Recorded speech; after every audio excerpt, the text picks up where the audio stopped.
Okay, for our next part of the discussion, we are here to talk about Ohm's law. We already encountered this word, yung Ohm, okay, which is actually the unit of resistance. And that is credited to this scientist that developed yung principle behind electricity, one of the most fundamental principles of electricity, which is yung relationship ng current at saka ng resistance at saka ng voltage. So, paano ba yun? So, ito yung sa part na yun, madi-discuss. So, German physicist George Simon Ohm was the first to demonstrate current and voltage relationship. So, he discovered that the current in a metal wire is directly proportional to the voltage of light, which is given by this expression. I is directly proportional to V, or current is directly proportional to the voltage, which means na pagka meron siyang direct na proportionality, ibig sabihin kapagka tumataas yung isang quantity, tumataas yung kung saan siya directly proportional. In this case, current is directly proportional with voltage. So, ibig sabihin kapagka tumataas daw yung current, that means yung voltage tumataas din. Okay? So, voltage kasi is described, no, pagka narinig niyo yung word class na voltage, it means, or we can, or I personally associate it with the word push. Okay? Di ba yung current na class, diniscuss natin siya as a flow. Okay? Which is yung flow ng free electrons. Ngayon, yung free electrons na yun, mag-flow sila as is, but it would help if merong voltage class na magpupush sa kanila para mas gumanda at dumaliklas yung flow nila or para mas bumilis in a way. That way, mas malakas yung current or mas lalakas yung flow. Kaya kung mas malakas yung push, mas malakas din yung flow. Kaya direct yung proportionality ng current at saka ng voltage. Yeah. And then, importante daw yung relationship na yun. And yun yung actually naging basis ni George Simon Ohm on formulating Ohm's law. So, aside from finding out class na proportional si current at saka si voltage, and he also discovered na yung amount ng increase na yon is relative dun sa resistance ng wire kung saan nagta-travel yung current. Okay? Dahil doon, na-develop niya yung Ohm's law, and yung Ohm's law na yun yung naging basis class no, isa sa mga pinaka-fundamental equations sa electricity, which is V is equal to I R, where yung V class is yung voltage dito,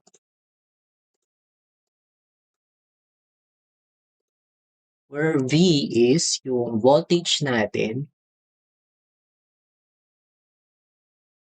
and then I is current, and then R is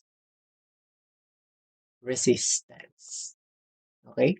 So, SI unit of voltage is volts, SI unit of current is amperes, and then SI unit of resistance is ohm, symbolized by the letter omega. So, yan. So, out of this formula, pwede natin siyang i-rearrange into other formula. Depende sa given natin and depende sa sa pinapahanap ni problem. Okay? So, from this, V is equal to IR. Yan.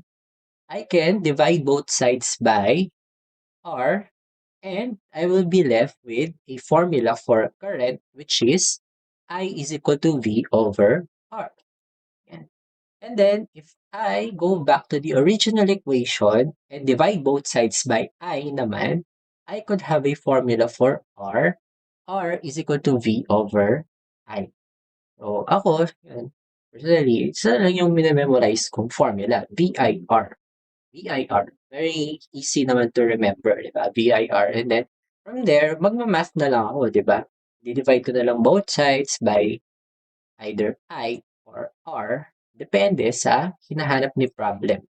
So, kung halimbawa, pinapahanap ni problem ay I, babalik ako dito sa original equation ko, B is equal to IR, and then I would divide both sides by R para makuha ko yung value or formula for I. And then, sa R, pagka naman yun yung hinahanap, I would divide both sides by I. Then, I will be left with a formula for R, which is R is equal to V over I. Okay? Now, any material component or device that obeys Ohm's law where the current through the device is proportional to the voltage applied is known as ohmic material or ohmic component. So kapag ka-class, proportional yung current dun sa in-apply na voltage, ang tawag natin dun ay ohmic material. And kapag ka yung material na yun or component is ohmic in nature, ma-apply natin dun yung Ohm's law. Ngayon, hindi lahat class, okay, ng materials ay ohmic in nature. Okay? Meron tayong ibang materials na hindi proportional yung current dun sa voltage. Okay? So, depende yun class, no? Kapag ka, minsan, yung current sa ibang devices, hindi naman laging cause nun ay mataas na voltage. Okay? Pwedeng iba yung nagiging relationship nila doon. Depende na yun dun sa pagkakagawa or dun sa components or sa material kung saan siya gawa. Pagka-class yung component natin does not obey Ohm's law, that means it's a non-ohmic material or non-ohmic component. So example class ng ohmic material or component natin are, ayan, na-discuss natin, resistors and most wire conductors. Wires. Sa non-ohmic naman, ayan, so example ng mga to are semiconductor devices such as diodes. Yan, mga LED. Yan. So, hindi sila ohmic, they're non-ohmic materials. Yung mga ohmic materials, halos pag-aaralan sila sa physics and sa fundamentals of electrical circuits. Pero yung mga non-ohmic components, ayan, sa fundamentals of electronic circuits na yan. Okay? So, next academic year pa naman yan. Okay? So, focus muna tayo sa basics ng Ohm's Law. Okay, tuloy tayo. Let's have an example here. So, let's have an example na application of Ohm's Law, which is yung V is equal to IR. Sabi niyo dito, a carbon resistor is attached to a 9-volt battery and the current measured through it is 3 milliampere. What is the resistance of the resistor? So, para ma-solve to class, gagamitin natin yung Ohm's law. V is equal to I times R. And then, sabi ko sa inyo kanina, ayan, tingnan natin kung ano yung pinapahanap ni problem para alam natin yung formula na gagamitin. Diba? Sabi ni problem, dito sa dulo, what is the resistance? So, this is R. So, from our formula, ayan, R ang hinahanap. So, yun yung dapat i-isolate natin. Or dapat siya na lang yung matirang mag-isa sa isang side ng equation. How am I gonna do that? I divide both sides by I. So, cancel I dito. And then, yan, yung ating equation or formula magiging R is equal to V over I. From there, pwede na tayong mag-substitute. So, given tayo ng voltage, 9 volts. Yan, voltage yan class kasi volts, di ba? 9 volts. Divided by I, that's current. So, hanap tayo ng current. The current measured through it is 3 milliampere. Given din yan, that's in ampere. That means it's current. So, 3 times 10 raised to 3 amperes. Saan galing yung times 10 raised to 3? Milli. Yan, milliampere. So, madalas makikita niyo class 'no, yung measurements natin dito are all in milliamperes, okey? Almost all, ayan. Kasi yung 1 ampere malaki na yun class, medyo dangerous levels na yun, okey? Typical, electrical devices like appliances, nasa order lang yan class ng milliampere, okey? Kaya be sure to remember na yung milli means times 10 raised to negative 3. And we have to consider that sa ating mga calculation. Kasi, mamamali kayo class pagka 3 lang ang nilagay nyo dyan. Hindi nyo nilagyan ng times 10 raised to negative 3 kung may milli siya. Okay? That means something. So, if you're gonna run it sa calculator, you will get 3 times 10 raised to 3 ohms. Kasi, resistance yan. Okay? Yan. 3 times 10 raised to 3 ohms. Or pwede tayong um, metric prefix times 10 raised to 3 is kilo. So this is 3 kilo ohms. Pareho lang yan, class. Okay? Just a matter of preference. If, of course, the problem wants the answer to be expressed on a particular unit and a particular metric prefix, please follow so. So dito wala namang sinabi na unit specifically sa resistance, but isa lang naman yung unit sa resistance, ohms lang. Okay? Yun yung lang i-discuss natin. So yun yung gagamitin natin. Hindi nyo i-specify kung anong metric prefix ang gagamitin. So kahit ano, pwede. Basta kayo masaya. Okay? Number 2, find the voltage across a 3 kilo ohm resistor if a 1 milliampere current flows through it. So from our formula, V is equal to IR.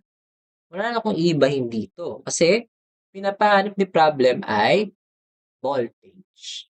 So, substitute tayo diretso class. Current, sabi niya dito yung nag-flow na current dun sa resistor ay 1 milliampere. So that's 1 times 10 raised to negative 3 amperes. Quantity R, which is 3 kilo ohm. So kilo, as I said earlier, that's times 10 raised to 3 ohms. So voltage natin would be 3 volts. Yan. Kasi cancel lang yan. 3 volts. Okay? So that's for ohms law. Next, we discuss electrical circuits. Now, as you can see in the previous discussions natin, meron na tayong na-encounter na circuit diagram. So, ano ba yung importance nun? And why do we do it? So to properly show the flow of current, voltages, and resistances, we can use electrical symbols to draw electrical circuits. This also prevents us from describing a lot gamit yung words. Kasi kung mapapansin nyo kanina din sa Ohm's law, puro tayo problems, di ba? Ngayon, typically, we are actually given a diagram, particularly an electrical circuit. And then, tayo na maghahanap ng current using Ohm's law. Okay, so sasabihin na lang yung problem nun, find the current flowing through the circuit. Tapos, may ibibigay lang siyang circuit with the necessary values of the components used. So, dito sa lesson natin, i-discuss lang naman natin yung mga madalas gamitin mga components or symbols. Okay? Otherwise, if we have new component na that needs to be drawn, okay, discuss naman natin. Okay? So, una dyan, syempre, is yung battery natin. Now, itong battery na-introduce na to sa discussion natin ng electric potential. Diba? Ayan. Doon sa electrostatics. So, battery is actually a source of voltage, we have to use it here very loosely, na hindi lang siya basta um, literal na battery na 1.5 volts o kaya 9 volts. Um, it actually refers to a device that can provide a voltage, okay, between two terminals. Those two terminals typically are denoted as positive and negative. Okay? So they are made up of cells, sabi nga dito, such as an electrical cell or collection of cells. So kapag dumadami yung cells na yun, class, lumalaki yung voltage na kayo niyang ibigay. Okay? So ganito natin dinodrawing, class, yung isang battery or isang source ng voltage or voltage source. Kaya, yung nakasymbolize dyan na letter is V, as in voltage source. So here, we are given yung symbol or yung drawing ng isang battery. It's made up of horizontal lines. Diba? Pero syempre kapag mag-iiba yung orientation niyan, iba na siya.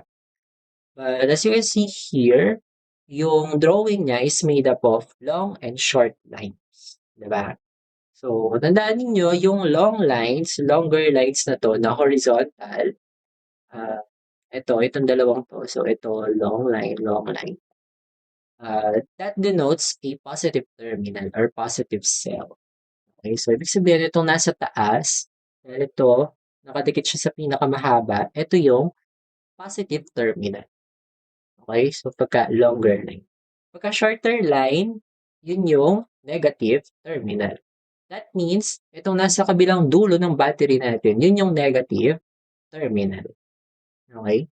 Importante yun, class, kasi nag-iiba yung behavior ng circuit natin depende sa orientation ng battery. Nagsiswitch kasi yung flow ng current kapag binaligtad natin yung battery. And yung ibang mga devices natin are very sensitive with the orientation of the voltage. So, iba yung behavior ng isang component kapag yung nakadikit sa kanya is negative voltage or yung negative terminal, iba din kapag positive. Okay? So, same lang yan, class. Pwede kayo mag-draw ng apat. Ayan. Ibig sabihin, dalawang positive, dalawang negative. Ayan. Pwede, pair lang. Okay, na isang mahaba, isang maliit. So, that means this is still positive and negative. Just bear in mind na dapat positive and negative yung magkabilang dulo. Bawal maging parehong positive or parehong negative. Okay? Next component is wire. We simply denote wires that connect electrical components together as a straight line. Physical wires do, of course, have some resistance, but it is assumed to be negligible for the purpose of the diagram. Now, syempre, kailangan natin i-connect, class, yung iba-ibang components with each other. That demands wires, class. And we denote wires as simply lines connecting those components. Now, dahil, class, gawa yung mga wires natin on materials na merong resistivity, meron sila syempre resistance. But, and remember, that wires are intentionally made of conductors. Check that. Made of good conductors. Di ba? Yung mga wires natin, sadyang ginamit yan or ginawa with the best conductors possible. Kaya, madalas copper yan, di ba? Kasi sabi natin, copper is among the most conductive materials and most practical to be used. And compare tayo syempre sa mga best conductors, mas mahal, di ba? Compared kay copper. Now, what's my point? Physical wires are made of good conductors. That means yung wires natin, ayan, yung wires natin, they have very low resistivity. So kapagka mababa yung resistivity, mababa din yung kanyang resistance. Ayan. Okay, very low resistance. Kaya, ina-assume na natin na negligible yung mga yon. Ibig sabihin na negligible, pwede na natin silang hindi i-consider at example sa computations natin. Kasi masyado na silang maliit. If they have effects, maliit lang din. So, kahit na hindi na natin sila isama sa computations natin, okay lang. Okay? So, intentionally silang ginawang mababa ang resistance. Siyempre, para mas madaling makadaloy class yung ating mga currents. Okay?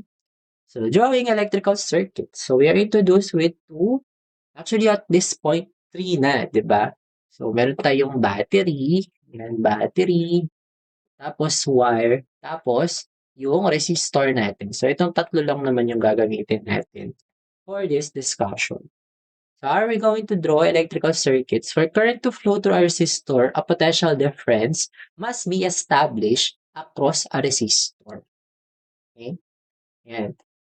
Take note of the word na ginamit na dito, potential difference. But most references and pertain to this as simply as electromotive force or simply voltage. Voltage lang tintong sinasabi niya na potential difference.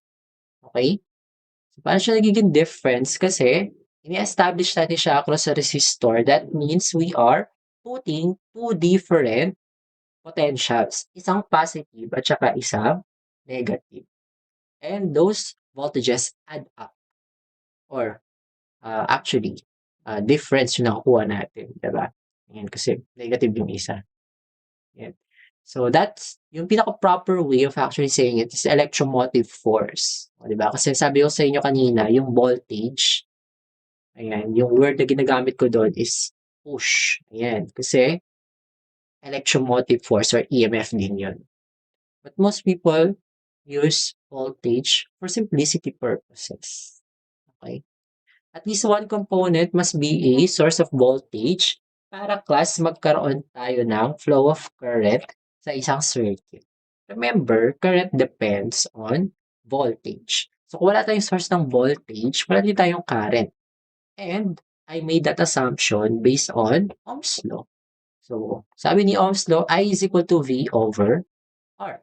So, paano kung zero yung voltage natin, that's 0 volts over R, kahit anong maging value ni R class, yung I natin is 0 pa rin. 0 amperes. So, kung walang voltage, walang current. Kasi yung potential difference, it creates yung nagda-drive sa current. So, walang magpupush, walang current na magpa-flow. So you can think of that EMF device as the pump in a water pipeline. Without the pump, the water sits in the pipe and doesn't move.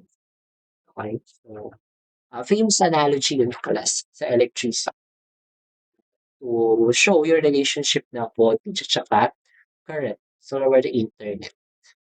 Check it. This is an example of a circuit, a simple circuit with a voltage source and a resistor connected by wires. Yan. So, yung source niya, yung nagpo-provide ng EMF or voltage, kaya ang pangalan niya is V sub EMF, as in electromotive force, that provides the voltage across the resistance R. So, for a circuit like the one shown, the EMF device provides the voltage that creates the current flowing through the resistor. Kapag ganito class, meron tayo naka-establish na potential difference across a resistance R or resistor R. Ayan, dahil may close path na class or dadaanan yung current natin, may establish yung currents. Ayan.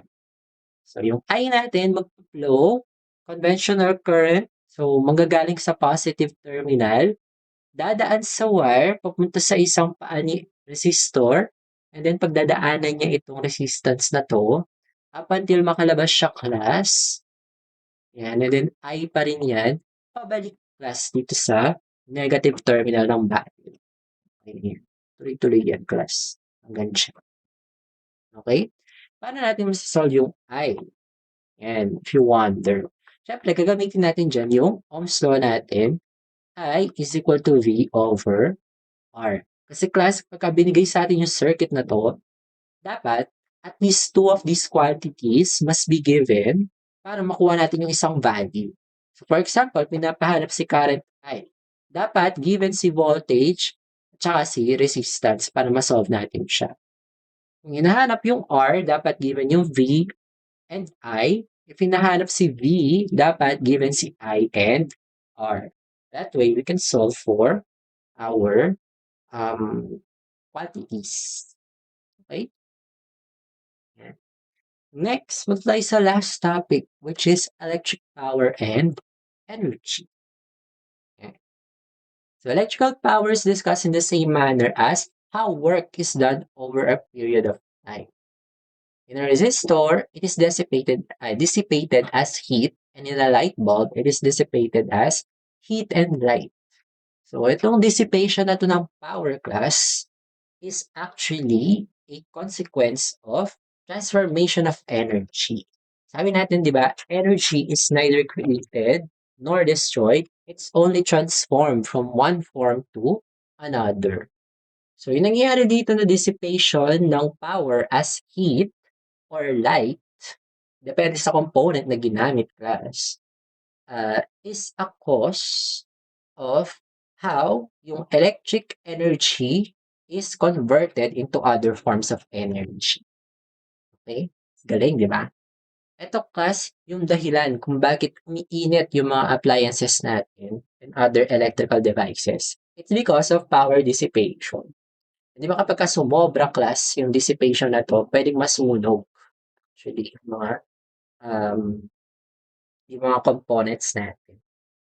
So sabi niya dito, same lang daw yung electrical power kung paano siya i-discuss dito with how we discussed power dun sa discussion natin ng dynamics fundamentals. Remember yun, di ba? Work over time.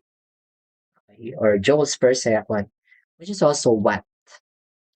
The power dissipated by the material as heat can be calculated as P is equal to IV. Now, let me read some uh, supplemental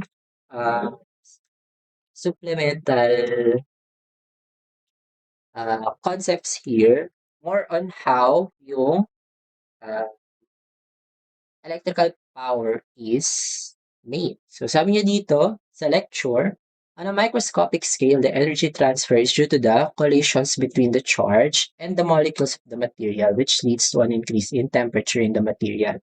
Bakit nagkakaroon ng collision? Kasi may flow ng current, class. So, di ba sabi natin yung current is caused by flowing electrons. E kapag ka-class nagpa-flow yung electrons sa isang conductor, hindi may iwasan na magkaroon ng collision with other electrons or with other molecules dun sa loob ng material natin. Those collisions, and syempre, pagka pinagsama-sama yon, madami kasi yun, class. Pag pinagsama-sama yon, yung heat and even yung light, class, could be significant in nature. Okay? Yan. So, in a resistor, it is dissipated as heat. Pero kapag ka light bulb, heat and light yung, class. So, lahat, class, ng electrical devices, merong power na dinidissipate. However, proportional yung power, class, na dinidissipate natin with both current and voltage. Ibig sabihin, doon nakadepende, class, yung power na i-dissipate ng isang material as heat. So, kung halimbawa, sumobrang taas, class, yung current mo um, sa isang sabihin natin, charger wire. Yan. So, may tendency na yung charger, masunog siya or malusaw yung insulation. Kapag ka masyado ng mataas, class, yung current, may chance na masunog na siya. So, sobrang init, class. Okay? Ganun kalala. Okay? Ganun din, class, kapag ka masyadong mataas naman yung voltage. So, for example, meron kang biniling appliance sa Japan. Sa Japan, yung ibang saksakan doon, 110 pa din. Dinala mo sa Pilipinas, sinaksak mo ng walang adapter. Bakit? Kasi, di ba yung mga saksakan sa Pilipinas, 220. Yung appliance mo pang 110 lang, times 2 mo. Yan, lala, di ba? Ang laki ng class. Sabihin, plus 110 yung class. Okay? So, kapag ganun, may chance din na masunog, class. Dahil masyadong mataas yung dinidissipate na power. Okay? With the resistor, the voltage drop across the resistor is dissipated as heat. The power dissipated is therefore P is equal to I squared R. Yan. So, pang-resistor lang to, class. Yan. Or, pwede natin siyang ibahin as P is equal to V squared over R. Actually, class, yung dalawang formula na to, galing lang yan sa formula natin kanina na P is equal to IV. And, sinasubstitute lang natin yung Ohm's law, class, dun sa either I or V para makuha natin yung mga formula na to. Okay? Yan. So, paano ba yung derivation nun? Ayan. So, halimbawa, PIV. Ayan. So, given ako ng, say, uh, current and resistance, gusto kong mahanap yung power na dissipate sa resistor na yun. Okay? So, anong gagawin ko? I at saka R yung given ko. Yung formula ko, I tsaka V lang. So, ibig sabihin yung V, kailangan palitan ko siya into its Ohm's law equivalent. Sabi natin, V is equal to I R. So, yung V dito, papalitan ko siya ng I R. So, yung I na to na dalawa, pareho lang yan. Pwede natin siyang pagsamahin. I squared and then R.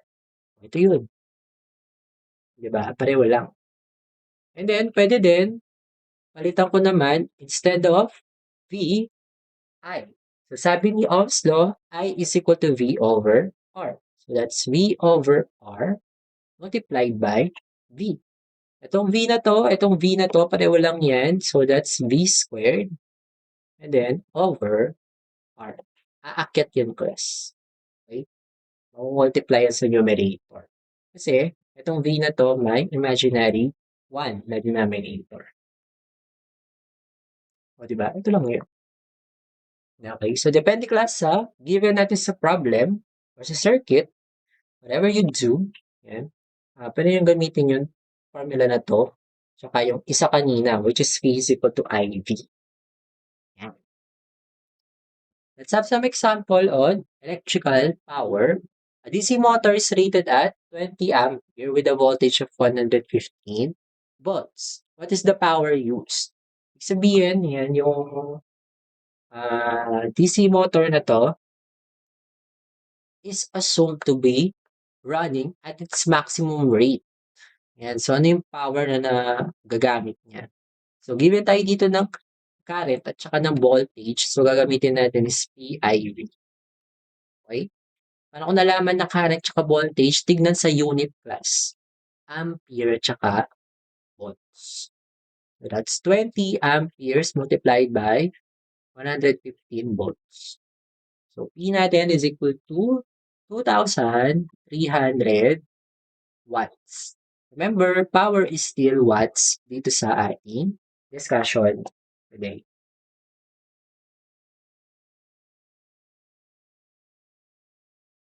Next, number 2, a 3 kilo ohm resistor has a 3 volt voltage across it. Find the power dissipated as heat.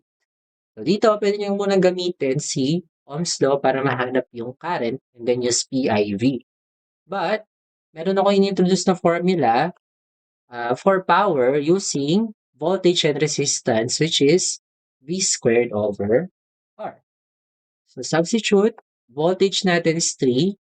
So 3 volts squared over R, 3 times 10 raised to 3 ohms.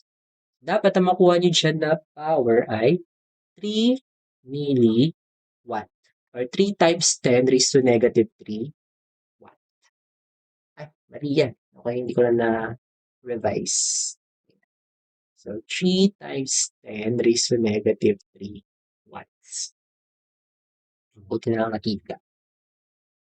Okay. Okay, we are down to our last topic ever and for this lecture, which is all about the cost of electricity.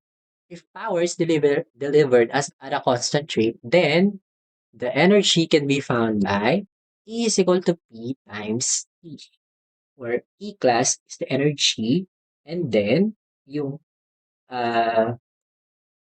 T natin dyan is time. Okay? Ngayon, yung unit na gagamitin natin dito would be in kilowatt hour. Ayan.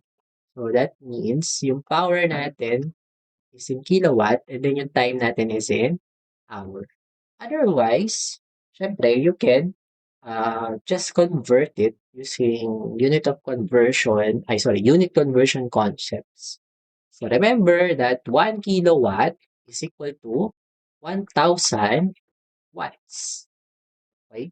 And then, yan, alam nyo na yung conversion natin ng hour class. Okay? So kapag ka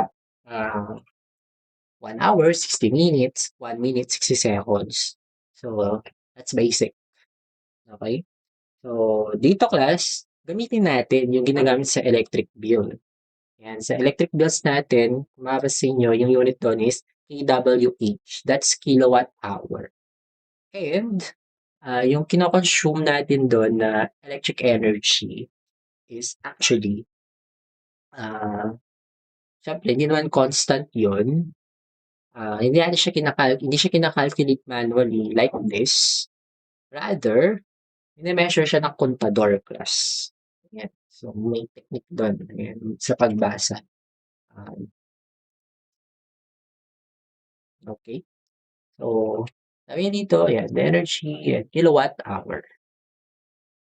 Let's have some example. So, dapat sabi niya dito, number one, calculate daw natin yung energy used by a 100 watt incandescent bulb used for 1,095 hours. Ayan. So, I think yung calculation na sa 1,095 is roughly, I don't know kung gaano katagal to. But alam ko may basis ako dito on the real life usage of a light bulb. Ayan. So, compute natin using the formula E is equal to P. So, energy is equal to P natin is yung power, 100 watts. Okay? And then, convert natin yung watts na to in kilowatt. Sabi natin, 1 kilowatt is equal to 1,000 watt. So, yun yung i-multiply ko class na conversion factor dito kay 100 watt para maging kilowatt yung answer natin. And then, yung time natin dito is already in hours, so we don't need any conversions for that. Diretso na siya.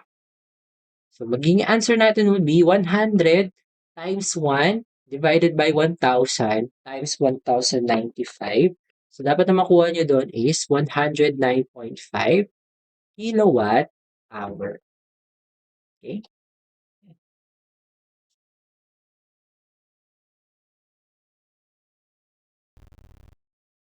Next.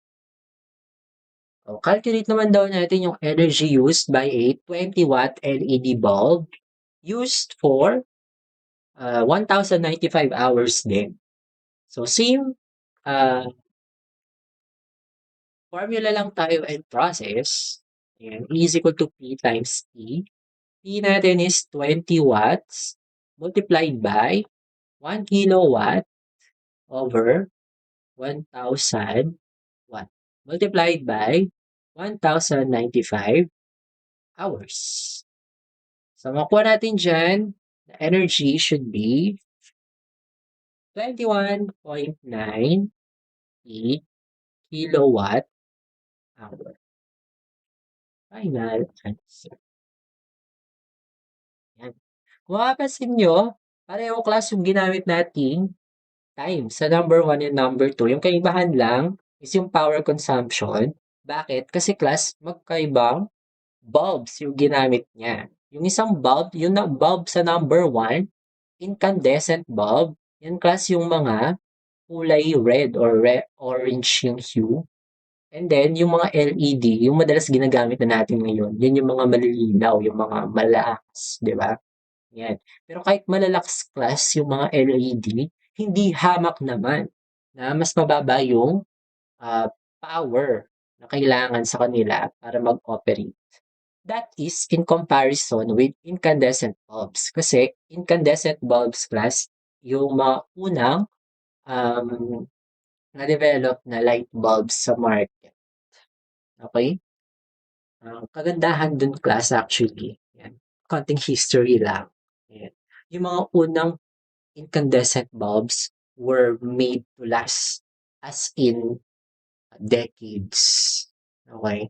Tapos, syempre, yung mga kapitalistang mga corporations, iniba nila para masira agad ta's bumili ulit, 'di ba? Kasi kapagka gagawa ka ng, matibay, eh, di na sila bibili ulit, 'di ba? Bibili lang sila ulit pagka may anak na sila, 'di ba?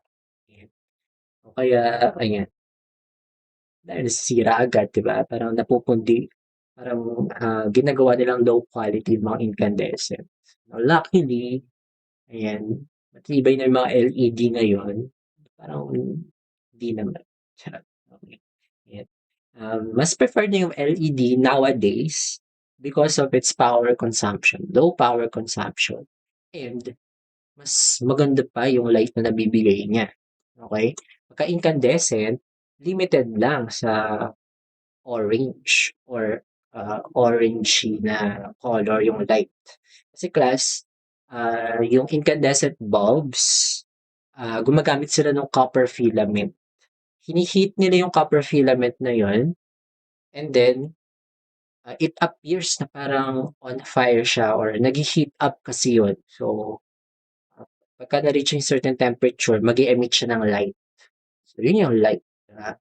Pero, reddish lang yun o medyo orange yung kulay niya, 'di ba? Yung mga lumang light, 'di ba, parang gano'n yung kulay.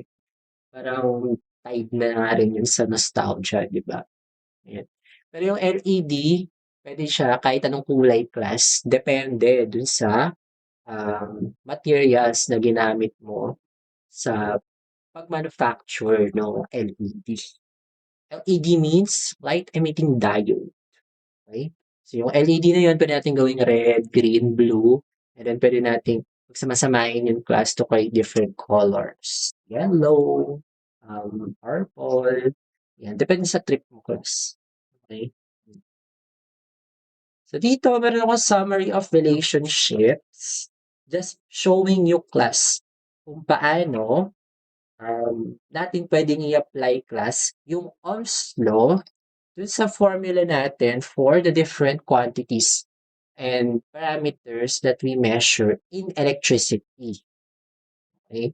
So dito, ayan, may formula tayo ng current based sa Ohm's law. Ito yung V over R, di ba?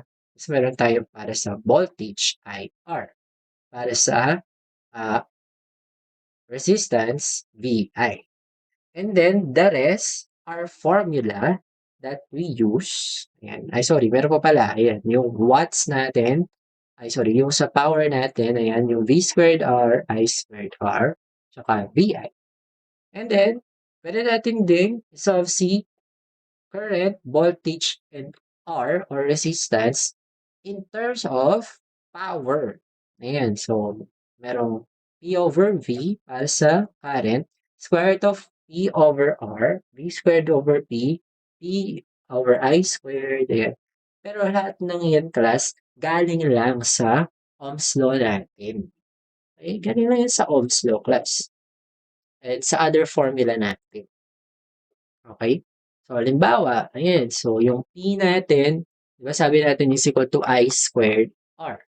Now, kung i-isolate natin yung I, say for example, may problem, given ang power at resistance, pinapahanap current or I. So, isolate ko si I squared, divide both sides by R. So, magiging P over R.